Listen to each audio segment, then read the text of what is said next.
우리 말씀 듣기 전에 서로 감사 한번 하십시다. 생각해보면 참 감사할 게 많아요. 이게 제가 그 얘기 자주 하지만 우리 국민희 자매님 매일 아침에 이렇게 차 한 잔 주시는 거 내가 천국에 가서 이거 값좀 갚아야 돼. 우리 그리고 예순 자매님 이 찬양 참 대금 제대로 하지도 못하는 저를 위해서 늘 이렇게 안주를 같이 협조를 해주셔서 얼마나 감사한지 모릅니다. 아멘. 늘 함께 기도해 주시고 마음 써주시는 마음 하나하나가 우리가 서로에게 감사할 게 되게 많은 것 같아요. 우리가 잊어버리고 살아가는 게 이렇게 누구가 우리에게 관심을 한번 가져주고 마음을 한번 써준다는 게 얼마나 귀한 건지.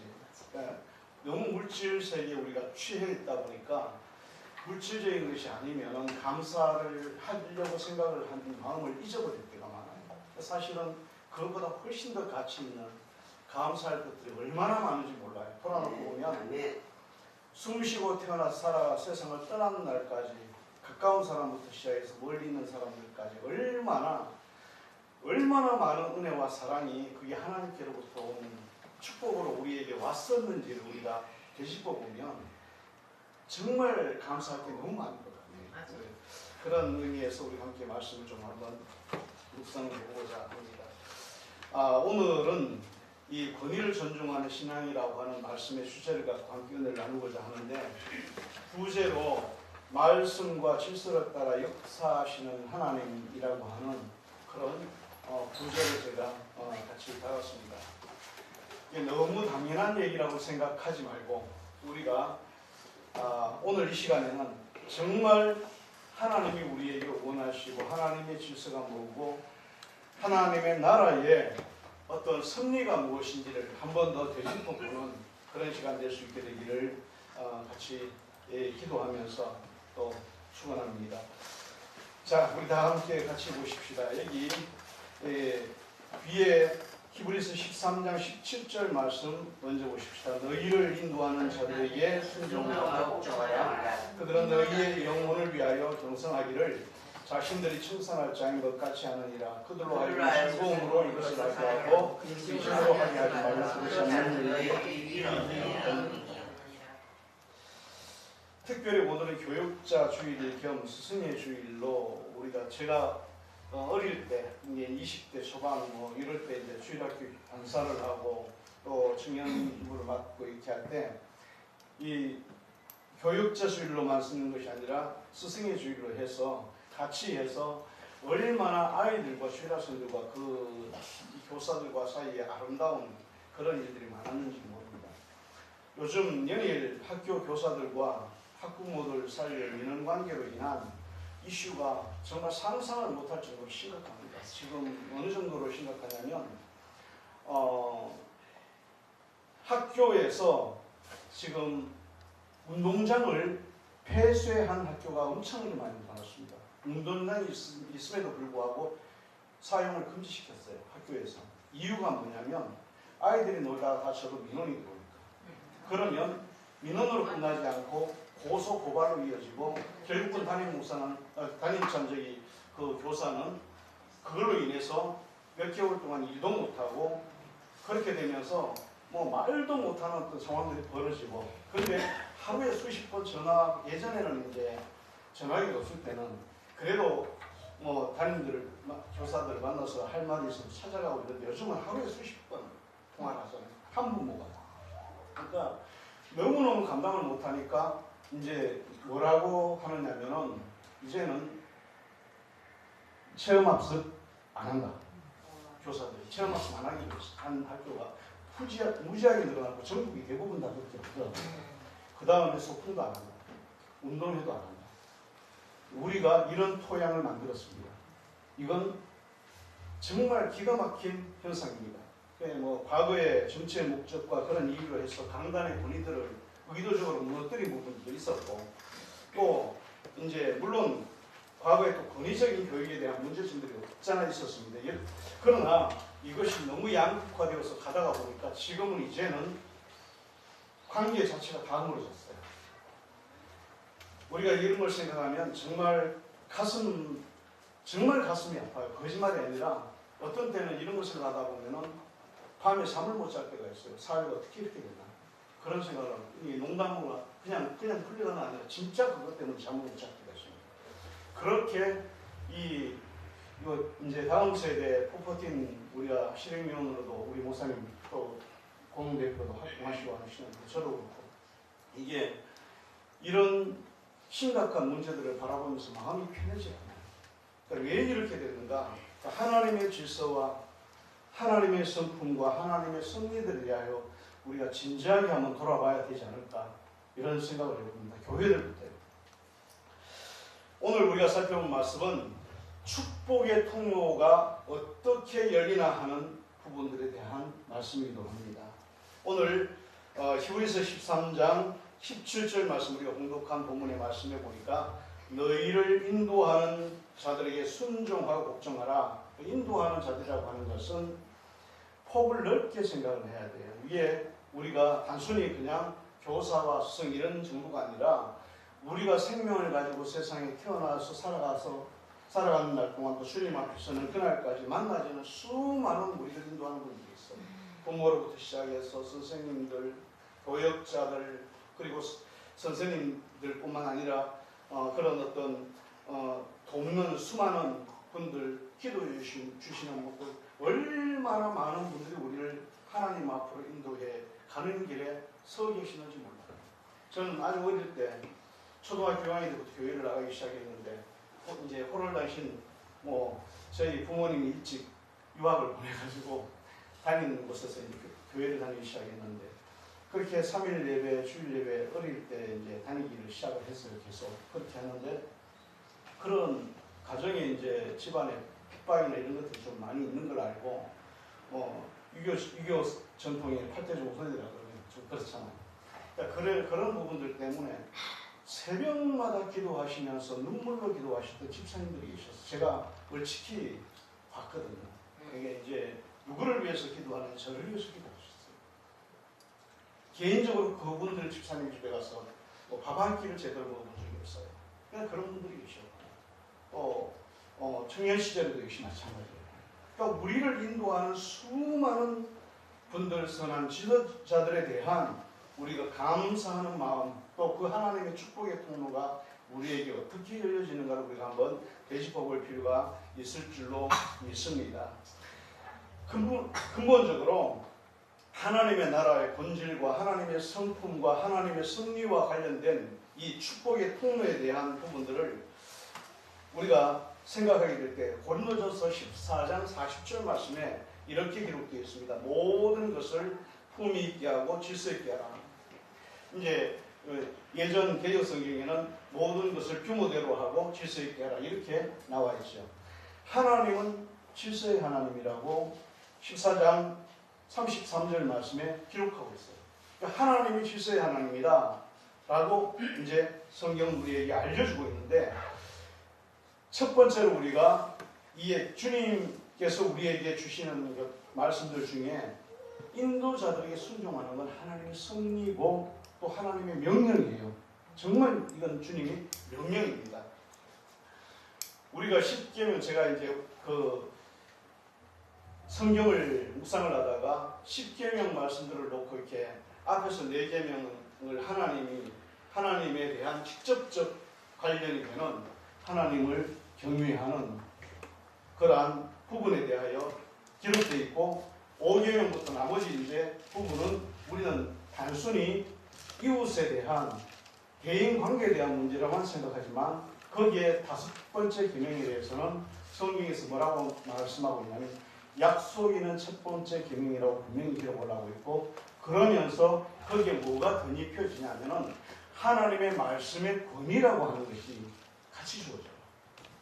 그러니까 그 신명기서나 이 레위기서를 읽어보게 되면 왜 그렇게 되어져야 되고 또 하나님이 거기에 대해서 어떻게 엄하게 말씀하시는가를 보게 되면 그거는 다른 것과 관련 있는 것이 아니라 하나님의 권위에 대한 문제이기도 하고 두 번째는 자신의 생명을 영혼을 삶을 이끌어 가주는 사람들에 대하여 기본적인 자세 그것이 하나님을 섬기는 첫 번째 도리 중에 하나입니다. 그렇게 우리가 이 부분을 명확하게 들여다보지 않으면 자칫 잘못하면 이것을 이분법적으로 그냥 하나님께 대한 믿음, 이웃에 대한 이야기 이렇게만 생각하면 안 되는 부분이 있어요. 그 5계명에 대한 부분은 우리가 그 부분에 대한 것은 확장해서 반드시 거기에 성경에서 나와 있는 것, 인도하는 자들, 가르치는 자들, 모든 사람이 포함되어 있는데 우리가 요즘 시대에 아까 얘기를 잠깐 드렸지만 이런 시대가 오게 된 건 우리 모두의 책임이에요. 우리 모두의 책임이고 정말 가슴으로 자녀들을 아이들을 갖다가 올바른 사람이 되게 하고 때로는 견책을 하고 바른 길로 가게 가르치려고 해도 이제는 그렇게 하면 그 교사는 민원에 의해서 고소 고발을 당하고 심지어 잠자고 있는 아이들 이제 수업 시간 잠자고 있는데 그냥 잠을 깨웠다고 부모에게 이제 선생님이 나 깨웠다고 그러면 그날로 민원이 있거든요. 그러니까 이 정서적 학대라고 해가지고 이런 사회를 만들고 있습니다. 기가 막힌 상황입니다. 이게 옳은 그러한 문화가 아닙니다. 얘기가 좀 빗나갔습니다. 우리가 산상수훈 팔복의 의미 심령이 가난한 자는 천국이 그들의 것이요. 산상수훈을 제가 연구를 하다 보니까 그 전에 한번 말씀을 전할 때도 말씀을 드렸지만 1에서 4계명은 하나님의 첫 번째 복과 네 번째 복까지는 하나님에 대한 영적 축복에 대한 문제예요. 10계명을 압축시켜놨어요. 그 다음에 5번째부터 시작해서 8번째 계명은 삶 속에서 대인관계와 이웃과 우리가 살아가는 신앙생활의 삶에 대한 부분을 얘기하고 있습니다.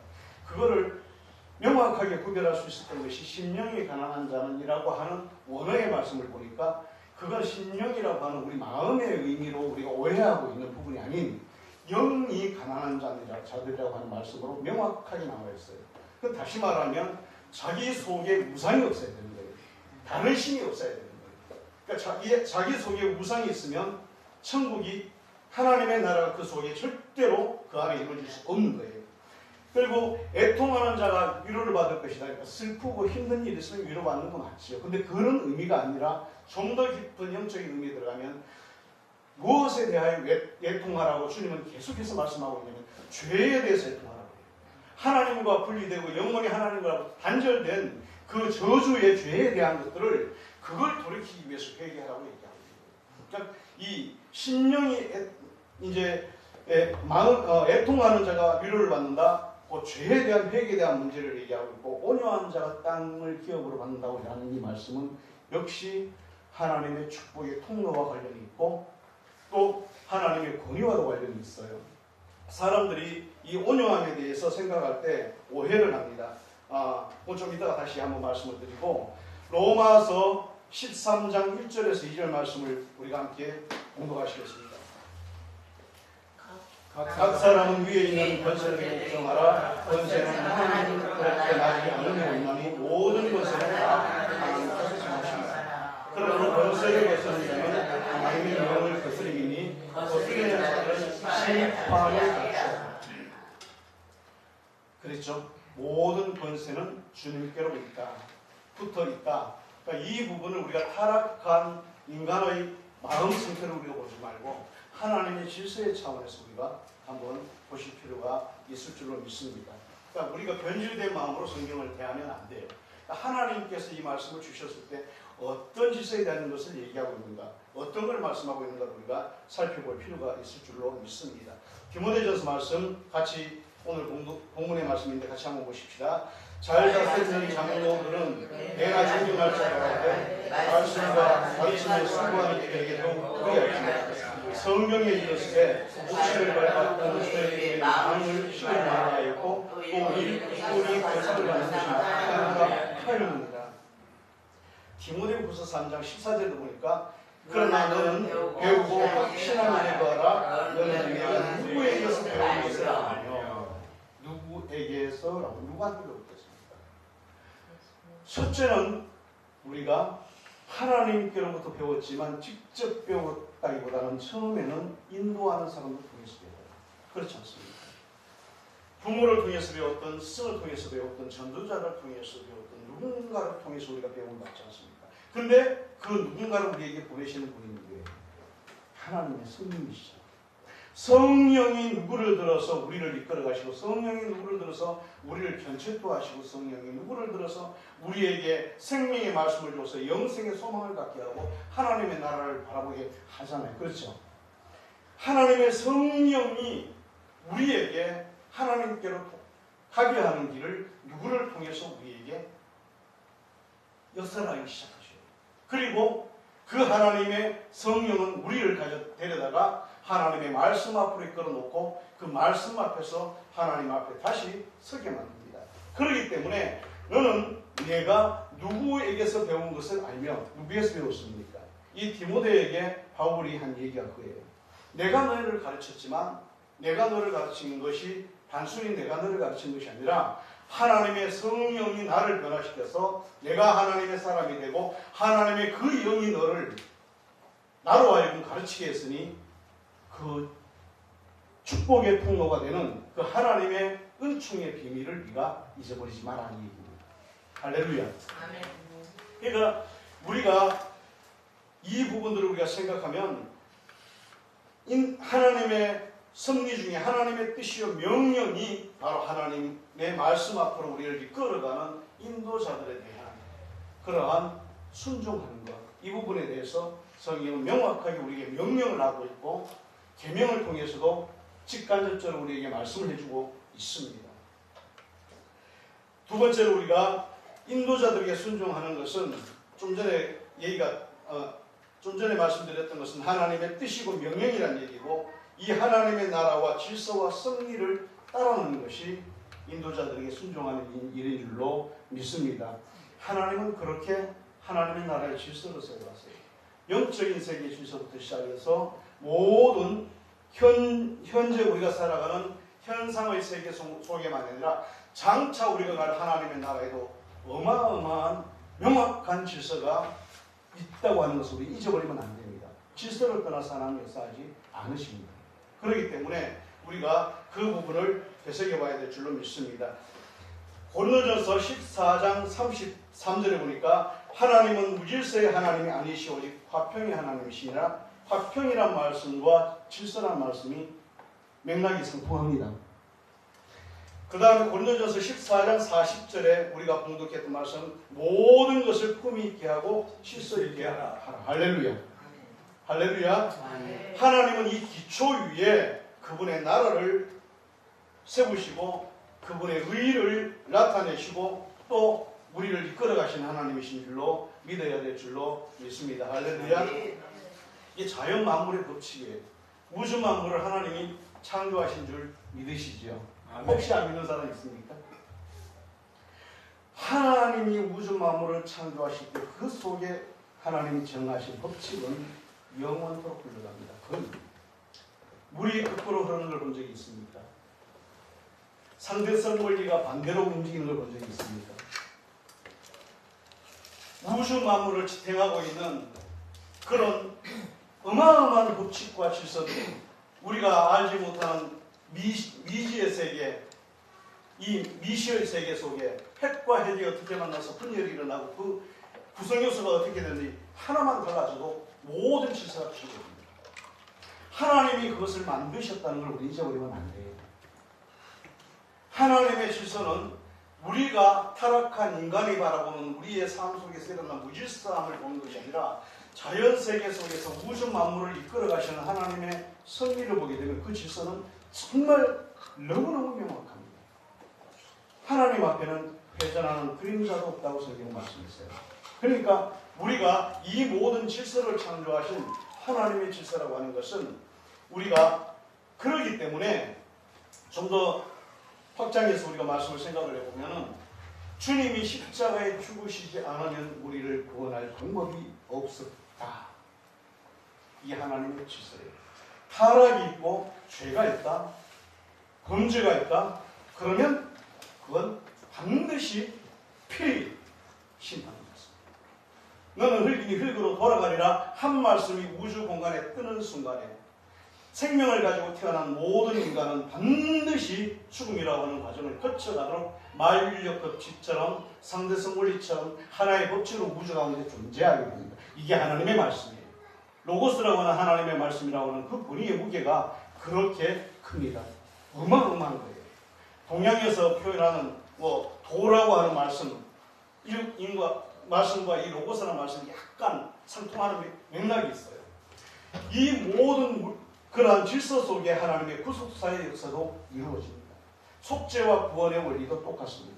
그래서 세상 사람들이 이해하지 못하는 게 한 사람이 범죄하고 모든 인류가 타락했다.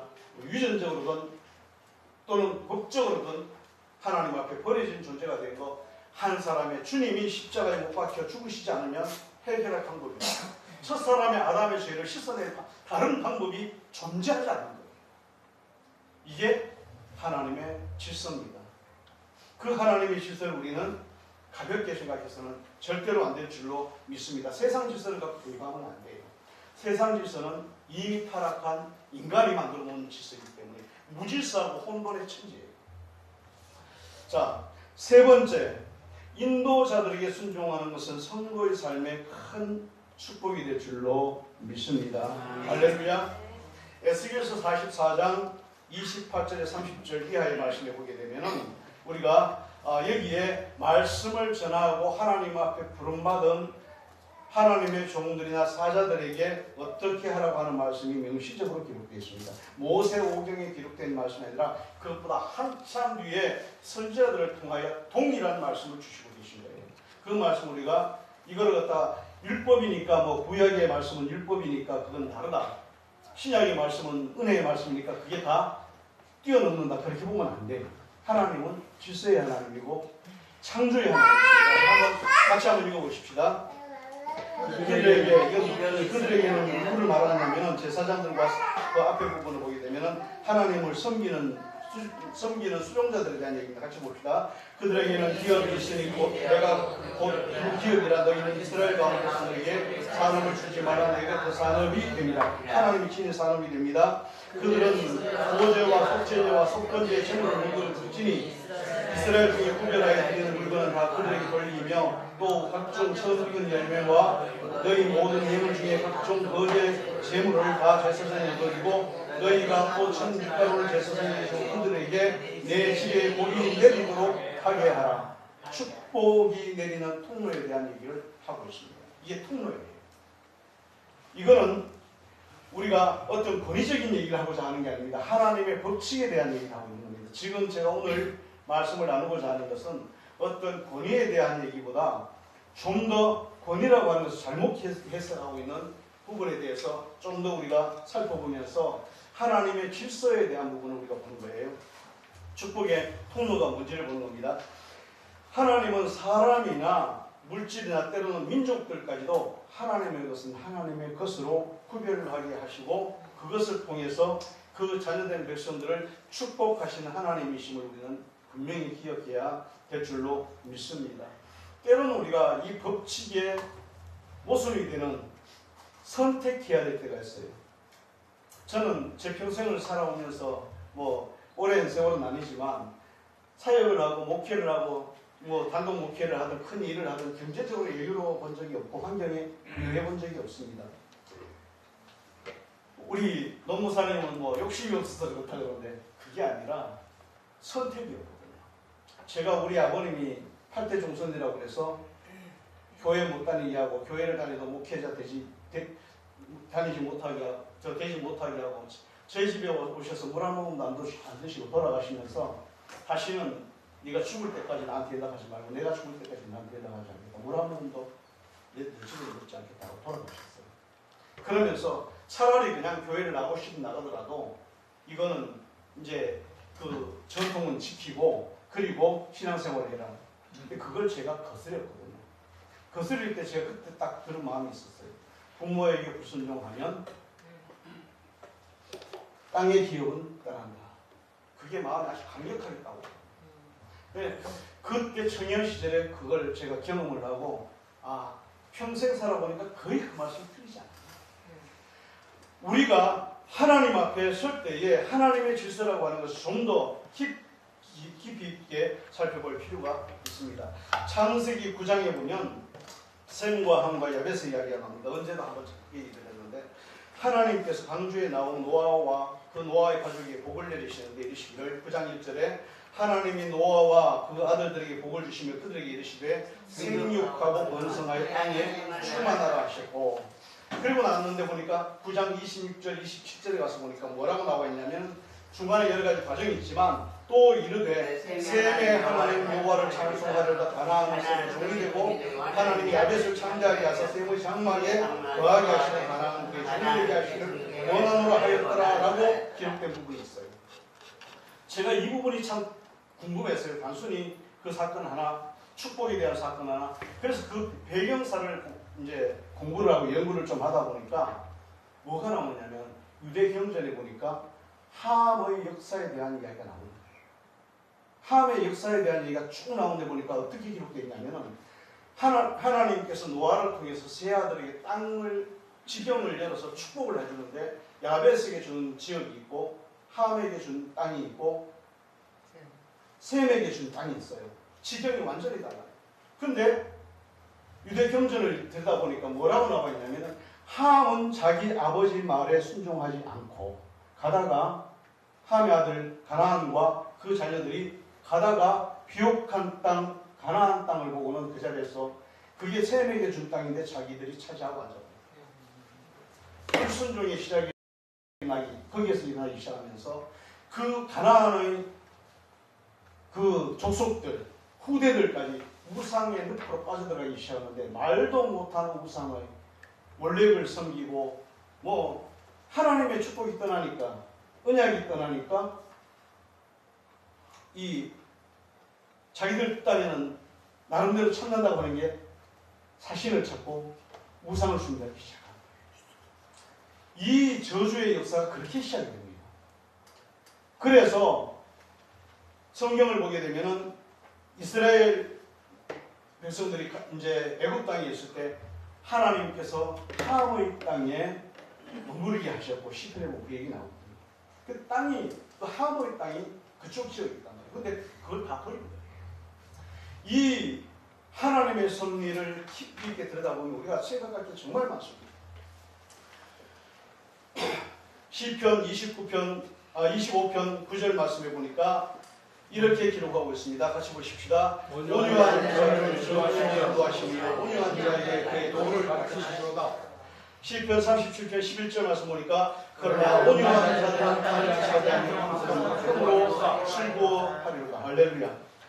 산상수훈 팔복 가운데 하나님이 해주시는 축복 가운데 온유한 자가 받는 땅의 기업을 받는 축복에 대한 얘기가 있죠. 이 온유함이라고 하는 것을 우리가 잘못 해석하는 경우가 많아요. 그냥 따뜻하고 부드러운 건 좋은 줄 알아요. 엘리 제사장이 자기 아들이 범죄했는데 얼마나 온유합니까? 그렇잖아요. 내 아들들아 그러지 마라. 백성들이 원망이 많다. 그렇게 온유할 수가 없어요. 근데 그거 온유함이 아니에요. 그걸 온유함이라고 성경에서 말하는 것이 아닙니다. 원어를 찾아보게 되면 하나님의 말씀 앞에 순종하고 아멘하는 겁니다. 온유함. 즉 다시 말하면 하나님의 본의에 대하여 아멘하는 것이 온유함입니다. 여호수아와 갈렙을 보십시다. 가나안 땅을 들어가고 나올 그 정복을 할 때에 그들이 하나님의 말씀 앞에서 굉장히 강합니다. 말씀 앞에서는 강한데 하나님의 말씀 앞에서 가나안 족속들이나 어떤 이스라엘 민족에 대해서는 굉장히 강경하게 얘기하는 것 같은데 하나님의 말씀 앞에는 양보다도 좋습니다. 여호수아와 갈렙이 그렇습니다. 사드락과 메삭과 아벳느고 아시죠? 다니엘도 아시죠? 그들이 하나님 앞에서는 말도 못하게 순한 양이에요. 창문을 열고 하루에 3번씩 그렇게 기도하지 말라는데도 죽음을 각오하고 의지를 가지고 그렇게 기도를 합니다. 불 속에 들어가도 나를 죽일지라도 우리를 죽일지라도 불 속에 던질지라도 우리는 하나님을 섬기겠다. 그게 세상 사람들이 말하는 온유함이 아니고 그건 고집이 센 거예요. 쉽게 말하면 속된 표현으로 똥고집이 센 거고 또 정한 말로 하면 의지가 진짜 강한 거예요. 근데 그걸 하나님은 온유함이라고 보십니다. 이제 분명히 분별이 가시죠. 그러므로 우리가 이 팔복 가운데 온유한 자가 복이 있나니라고 하는 말씀은 곧 하나님의 말씀 앞에서 네가 어떤 태도를 가지느냐 이거예요. 하나님의 질서 앞에서 네가 어떤 태도를 가지느냐 이 말씀입니다. 이게 이 교육자 주일 스승의 날을 기념하는 즈음에서 우리가 함께 나눠야 될 정말 우리가 잃어버린 가치들에 대해서 우리가 한번 생각해 볼 필요가 있을 줄로 믿습니다. 이 은혜는 그렇게 옵니다. 하나님은 사랑의 하나님이십니다. 그러므로 우리가 그 사랑 가운데 서로가 서로를 존중한다고 하는 것은 하나님의 공동체에서 하나님의 질서를 따라 살아가는 거예요. 그것이 존중의 진정한 의미입니다. 하나님의 질서를 따라 서로가 서로를 존중하고 살아가는 겁니다. 오늘 우리가 봉독한 히브리서 13장 17절 말씀에 너희를 인도하는 자들에게 순종하고 복종하라. 그들은 너희 영혼을 위하여 경성하기를 자신이 하느니라. 그들로 하여금 즐거움으로 이것을 하게 하고 힘으로 하게 하지 말라. 그렇지 않으면 너희에게 유익이 없느니라. 영적인 유익도 없고 현실적인 유익도 없고 삶에도 축복이 없는 거예요. 이게 맥락이 같습니다. 하나님의 말씀 우리가 들여다볼 때에 말씀을 하나를 들여다볼 때에 한 말씀이 있으면 항상 하나님의 말씀은 이 이중적인 성격을 갖고 있어요. 어떤 이중적이냐면 하나는 영적인 의미를 갖고 있고 하나는 현실적인 의미를 갖고 있어요. 실제적으로 주님이 예화를 드셨던 십천각적인 어떤 교육을 하실 때도 실제적인 있던 얘기. 그러니까 그 거지 나사로가 음부에 있는 걸 주님이 보셨잖아요. 그걸 가져다가 현실에서 적용하십니다. 우리가 현실과 어떤 예화를 그냥 막연한 예화를 하신 게 아니라 항상 있는 사실을 들어다가 영적인 것까지 다 맥락을 같이 잡아서 말씀을 주십니다. 그렇기 때문에 여기에 유익이 없다고 하는 이 말씀도 영적인 부분과 현실적인 부분과 우리의 삶의 축복의 부분까지 다 포함되어 있습니다. 그러므로 우리가 너희를 인도하는 자들에게 순종하고 복종하라. 왜냐하면 그들이 우리를 하나님 앞으로 이끌어가는 우리가 세상의 여정을 마치는 날까지 그게 부모가 될 수도 있고 가족이 될 수도 있고 이웃이 될 수도 있지만 특별히 말씀으로 하나님 앞으로 우리를 세워가는 분들 앞에서 그것이 주일학교 학생들이면 그들에게 말씀을 주시고 영적인 양식을 주는 교사들입니다. 그 자세는 반드시 있어야 됩니다. 그러므로 우리가 그것이 있을 때에 하나님의 축복의 통로가 우리로부터 열려지게 됨을 믿어야 될 줄로 믿습니다. 요즘 보면 우리 사회가 어느 사이에 뭐 우리 자녀, 우리 부모, 뭐 이제 이런 우리 엄마 아빠, 뭐 우리 아이들 뭐 이런 얘기를 하잖아요. 우리 남편 뭐 이런 얘기를 하는 게 외국에서는 이제 아니 왜 내 부모라고 안 하고 왜 내 자녀라고 안 하고 그렇게 말하는 이해가 안 된다. 이게 깊은 의미에서 우리는 하나님이 초창기에 우리에게 주셨던 그런 어떤 근본적인 뭐라고 그래야 될까 이런 표현하면 좀 어떨지 모르겠는데 저는 성경을 살펴보다가 신약 성경 말씀에 기록된 어떤 하나님의 법칙하고 홍익인간 법칙하고 상당히 다른 부분이 있지 않겠는가. 변질되지 않고 타락하지 않았던 원형적인 어떤 그런 가치관, 그러니까 우리 공동체적인 의식이 있어야 되는데 하나님의 자녀고 하나님의 백성이라고 하는 공동체적인 의식이 있어야 되는데 어느 사이에 우리 가족, 우리 부모 이거보다 내 가족, 내 부모라고 표현하는 것이 더 지성이 있는 것처럼 더 똑똑한 것처럼 현실적인 것처럼 생각하는 세대가 많이 있어요. 그게 틀린 말은 아니에요. 근데 그게 우리에게 가져오는 것은 뭘 가져오냐면은 개인주의와 이기주의를 가져오기 시작해요. 개인주의와 이기주의를 가져오기 시작하니까 내 자녀 그러니까 교사와 자녀 사이에 문제가 생깁니다. 그러니까 내 부모라고 생각을 하기 시작하니까 이게 공동체가 형성이 안 되는 거예요. 그러니까 학교에서 아이들을 맡길 때 선생님들은 남의 자식도 내 자식처럼 이렇게 공동체로 생각을 하고 그냥 내 가족인 것처럼 받아들이고 양육을 하는 그 풍토가 사라졌다는 얘기입니다. 제가 교회도 마찬가지예요. 이 이기주의라고 하는 것은 성경을 깊이 들어가서 보면 정말 하나님 앞에 정반대적인 가치관을 가지고 있는 게 이기주의예요. 사랑과 긍휼의 마음이 떠나진 그런 것이 오히려 똑똑한 것처럼 비춰지는 그런 시대에 우리가 살고 있습니다. 이거 참 많이 우리가 생각해 봐야 될 부분입니다. 하나님의 말씀을 바라보면서 우리는 묵상을 한다 그러는데 말씀에 대한 내용만 볼 것이 아니라 그 이면에 일어나는 성경 속에서 주님이 우리에게 주시는 가치와 정신을 우리가 분별할 수 있어야 될 줄로 믿습니다. 우리가 어린아이들을 볼 때 다 내 자식, 내 자녀처럼 우리 노무사님 아이들을 얼마나 좋아하세요. 이 자기 자녀처럼 그런 모습이 우리에게 있어야 돼요. 그것이 하나님의 나라로 향하여 나가는 우리의 발걸음을 한 걸음도 다가가게 하는 그런 은혜가 있을 줄로 믿습니다. 그러니까 서로가 남이라 생각하기 전에 주님이 같은 성령을 받은 하나님의 자녀들, 특별히 공동체적인 마음으로 이 아가페적인 관점의 공동체 의식이 우리에게 다시 살아나지 않으면 이 사회는까지 점점 더 변해갈 겁니다. 교회들도 역시 그렇게 되갈 겁니다. 우리가 이 부분 앞에서 우리가 다시 한 번 더 깊이 있게 생각해 봐야 될 줄로 믿습니다. 자, 그 다음에 권위에 대한 네 번째 우리가 성도의 자세에 대하여 말씀을 한번 생각해 보시겠습니다. 로마서 13장 1절에 이 말씀 같이 보시겠습니다.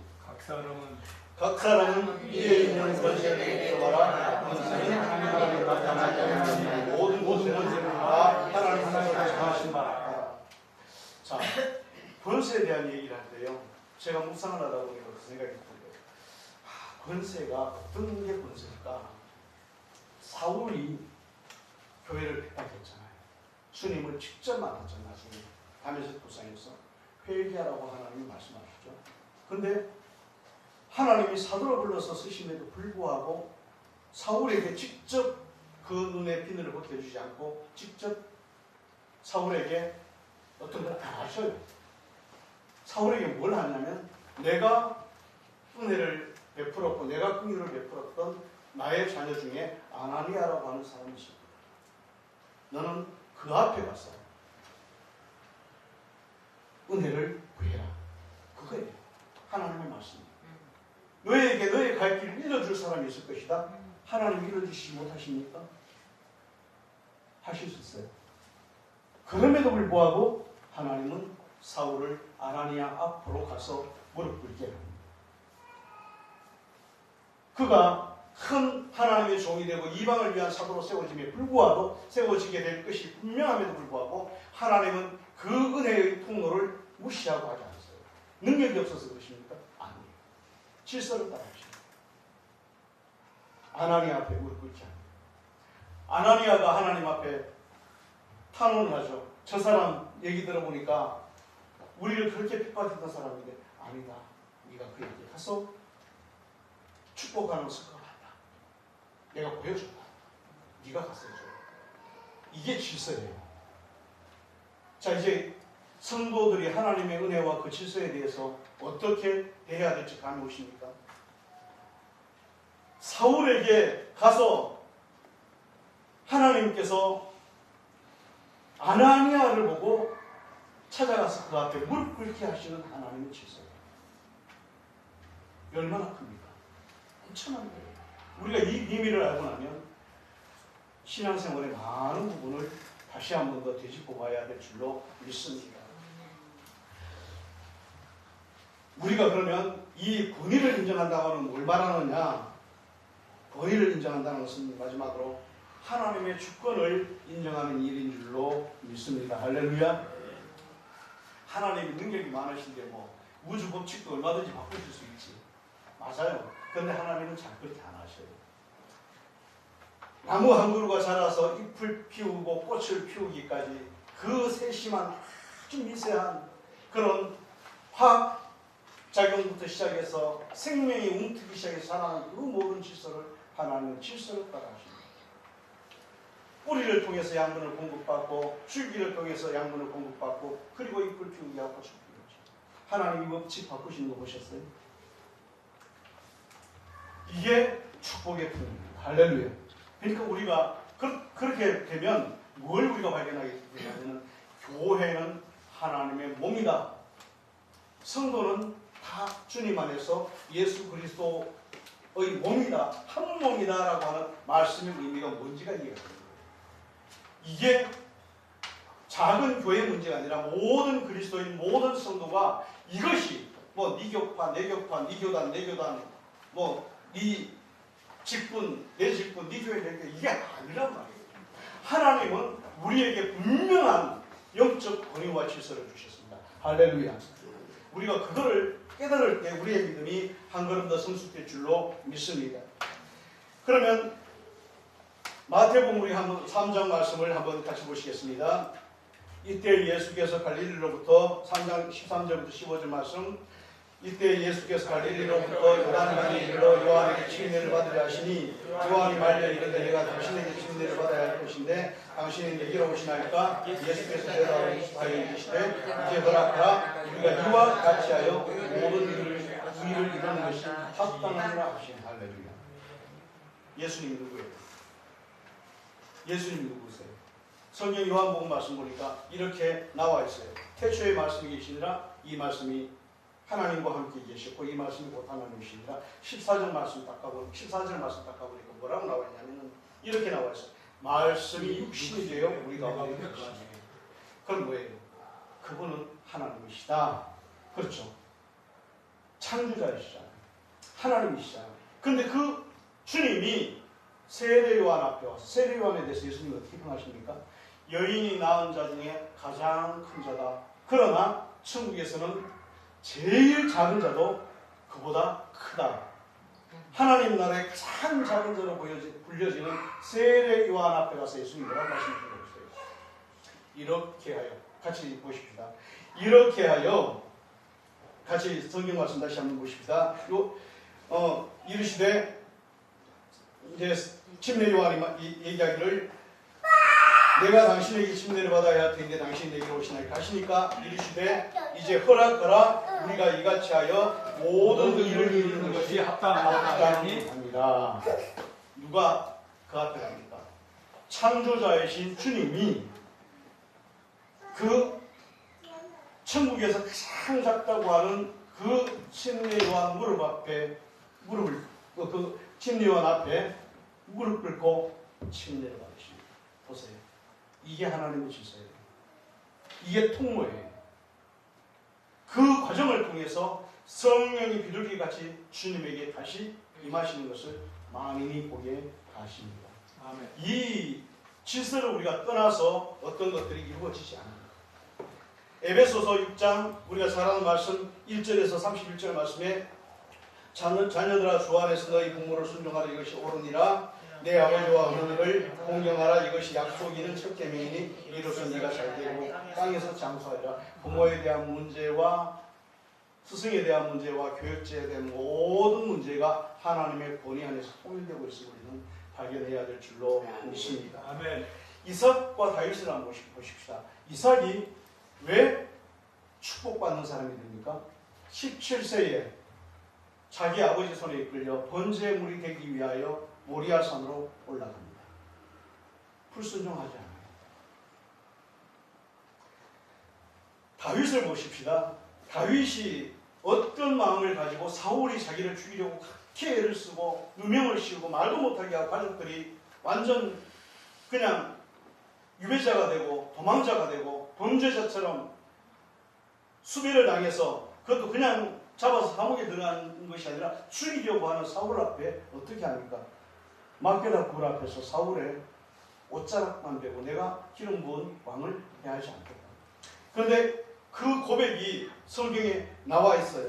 역대상 16절 22절에 보니까 다윗이 하나님의 언약궤를 가지고 다시 예루살렘으로 들어오는 길에 춤을 추면서 얘기했던 거, 이르시기를 나의 기름 부은 자에게 손을 대지 말며 나의 선지자를 해하지 말라 하셨다. 시편 105장 15절 말씀에도 보니까 똑같은 말씀이 한 글자도 틀리지 않고 기록되고 있습니다. 이르시기를 나의 기름 부은 자에게 손을 대지 말며 나의 선지자를 해하지 말라 하셨다. 할렐루야. 이게 다윗을 다윗 되게 만든 비밀입니다. 다윗이 전쟁을 많이 하고 그런 사람이긴 하지만 다윗에게서 하나님 앞에 온유함을 발견합니다. 할렐루야. 시편 105편 4절 말씀을 통해서 우리가 잠시 말씀을 묵상하고 말씀을 정리하고자 합니다. 시편 105편 4절 말씀에 여호와와 그의 능력을 구할지어다 그의 얼굴을 구할지어다. 하나님의 능력을 구하고 하나님의 얼굴을 구하라. 은혜를 사모하라는 얘기 아닙니까? 그렇죠?